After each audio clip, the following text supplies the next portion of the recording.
इस टॉपिक में मैं आपको बताऊंगा कि कैसे पढ़ाई करनी है। पहला टॉपिक आता है नोट्स। अब ये नोट्स अगर हमारे पास बहुत टाइम है, हमारे एग्जाम्स पास में नहीं है, तो फिर हमारे पास टाइम होगा नोट्स बनाने का। वहां पर भी आपको इंपॉर्टेंट लगता है, आपको वहां पर उसको लिखना है और उसके डायग्राम्स बनाने हैं, और आपको हर सब्जेक्ट का एक अलग रजिस्टर बनाना है, और जहां भी कोई फॉर्मूला आएगा उसको आपको फॉर्मूले को रिवाइज करते रहना है। एक बहुत इंपॉर्टेंट है टॉपिक सॉल्व्ड एग्जाम्पल्स। आप मैथ्स पढ़ते हैं तो उसके पहले आपको हर चैप्टर से पहले कुछ एग्जाम्पल्स दिए होते हैं, एग्जाम्पल नंबर 1, 2। तो सबसे पहला एग्जाम्पल जो होता है वो सबसे इजी होता है, फिर वो धीरे धीरे करके आगे उसमें बढ़ते चले जाते हैं। तो यहां पर क्लियर योर बेसिक्स। फिर हम यहां बात करते हैं प्रीवियस ईयर क्वेश्चन पेपर। तो आपको पुराने साल के क्वेश्चन पेपर्स मार्केट से ले लेने हैं जो कि सॉल्व्ड हो, और आप पुराने साल के क्वेश्चन पेपर्स को करिए। वो आपकी एक बहुत ही अच्छी तैयारी होगी। मान लीजिए आपने पूरे पूरे चैप्टर्स को नहीं पढ़ रखा है, फिर भी जो पुराने साल के क्वेश्चन पेपर होते हैं उसमें शॉर्ट क्वेश्चन आंसर भी होते हैं, आप उसको ही डायरेक्ट रीड कर सकते हैं। देखिए, अगर टाइम है तो पूरे चैप्टर्स पढ़ना अच्छा है, नोट्स बनाना अच्छा है, लेकिन आपके एग्जाम्स बहुत पास आ रहे हैं तो आपको पुराने साल के क्वेश्चन पेपर्स आप करेंगे तो उससे आप इजीली पास कर पाएंगे। मैं अपना पर्सनल बताता हूं, जब भी मैं तैयारी करता था तो मैं पुराने साल के क्वेश्चन पेपर ही लाता था, उनसे मैं पढ़ करके कोई भी एग्जाम को बहुत आसानी से पास कर लेता था। तो यहां पर हमें फुल चैप्टर की बात है, फुल चैप्टर टाइम के अकॉर्डिंगली देखेंगे। अगर हमारे पास टाइम है तो हम फुल चैप्टर पढ़ेंगे, टाइम नहीं है तो हम पुराने साल के क्वेश्चन पेपर से ही हम इजीली पास कर जाएंगे। अब ये सब्जेक्ट चेंजिंग थ्योरी है। आपका पढ़ने में मन नहीं लग रहा है, आप मैथ्स पढ़ रहे हैं, आप 1 घंटा पढ़ चुके, 2 घंटा पढ़ चुके, फिर आप कहते हैं अरे अब मैं तो पढ़ ही नहीं रहा, मैं बहुत पढ़ चुका। तो उससे अच्छा ये है कि आप दूसरा सब्जेक्ट पढ़ें। आप साइंस ले सकते हैं, या आप हिंदी ले सकते हैं, आप इंग्लिश ले सकते हैं। तो अगर आप सब्जेक्ट बदल बदल के पढ़ेंगे तो उसमें भी आपको इजीली आपकी तैयारी होती चली जाएगी। ऐसा है कि आपने मान लीजिए इंग्लिश आपने पूरे 15 दिन तक ही नहीं पढ़ी, उससे अच्छा यह है कि आप थोड़ा पढ़िए, 10 मिनट पढ़िए, लेकिन हर सब्जेक्ट को थोड़ा थोड़ा टाइम देंगे तो सारे सब्जेक्ट्स आपके अच्छे से तैयार होते चले जाएंगे।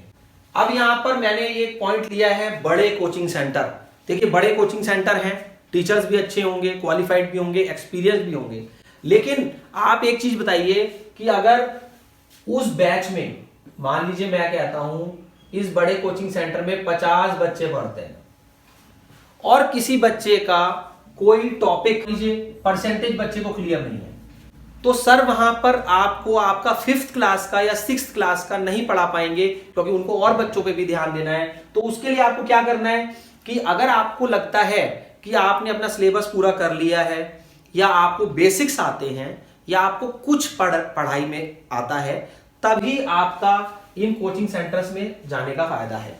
वरना आप अपने घर के पास कोई भी ट्यूशन टीचर से आप पढ़ सकते हैं।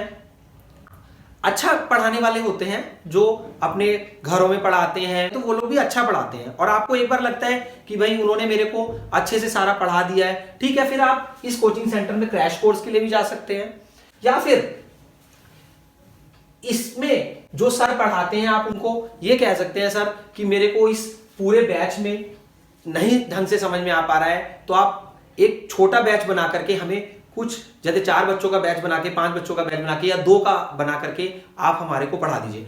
आप बच्चे को स्कूल भी भेज रहे हैं, वो वहां पे भी पढ़ रहा है, आपने कोचिंग सेंटर में अच्छी फीस दे दी है, बच्चा वहां पर भी पढ़ रहा है।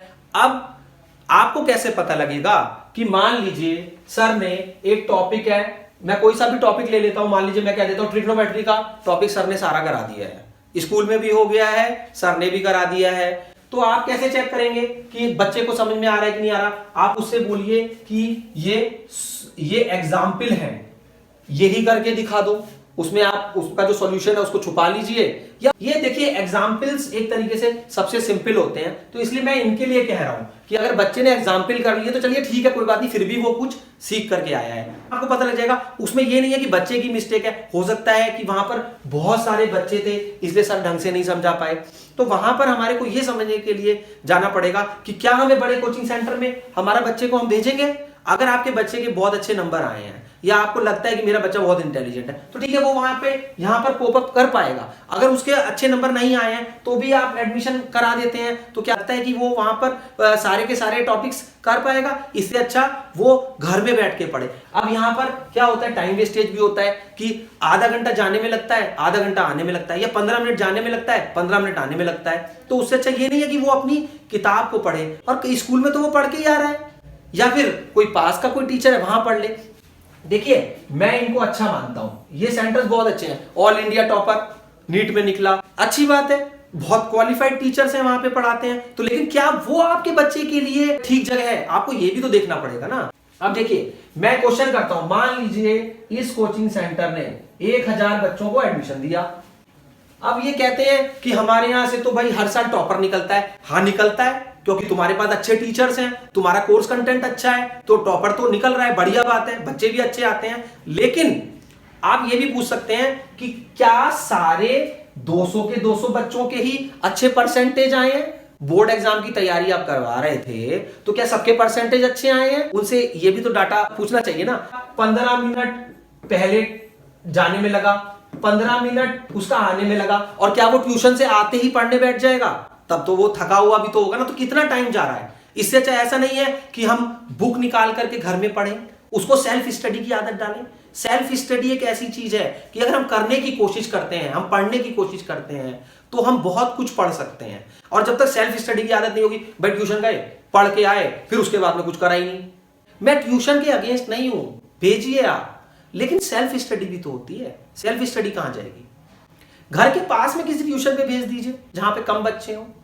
बच्चे के कैलिबर के हिसाब से डिसाइड करिए। अगर बच्चा बहुत इंटेलिजेंट है तो भेजना चाहिए, फिर तो भेजना चाहिए ना वहां पर, उस जगह जहां पे आईआईटी में लोग निकल रहे हैं और नीट में लोग क्वालिफाई कर रहे हैं, तो फिर तो भेजना चाहिए। लेकिन अगर बच्चे का कैलिबर ही नहीं है और आप उसका एडमिशन करा रहे हैं वहां पर जहां टॉपर्स निकलते हैं, तो क्या वो वहां पर सीख पाएगा? क्या उसके कोई बेसिक्स क्लियर कर पाएगा? तो पहले सब अपने बेसिक्स क्लियर करने के बाद तो मैं आपको यही सलाह दूंगा कि घर के पास किसी ट्यूशन टीचर के पास उसको भेज दीजिए।